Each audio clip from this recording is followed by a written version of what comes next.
কুরবানির গরুর ছবি ফেসবুকে ছাড়লে কি গুনাহ হবে অথবা কুরবানি কি বাতিল হয়ে যাবে? প্রিয় ভাইয়েরা, আমরা দেখতে পাই আমাদের কিছু ভাইয়েরা অতি আবেগে এখন সব কিছুই ফেসবুকে ছাড়েন।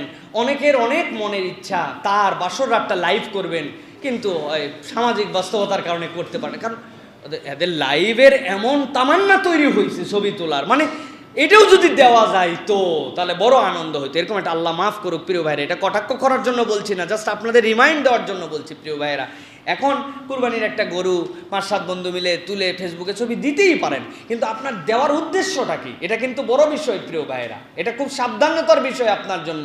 আমি তো আপনাদের কাছে বলেছি কুরবানির পশু কিনতে যাওয়ার সময় কুরবানি অনেকের বাতিল, কুরবানি কিনতে যাওয়ার সময় বাতিল। হাজি সাহেব কত দিয়ে কিনছে রে? কয় 1,10,000, কয় 1.5 লক্ষ লাগা, যা আছে কপালে, দরকার বলে ঋণ কইরা কুরবানি দিব। আমি একটা এলাকায় 2 বার হাজি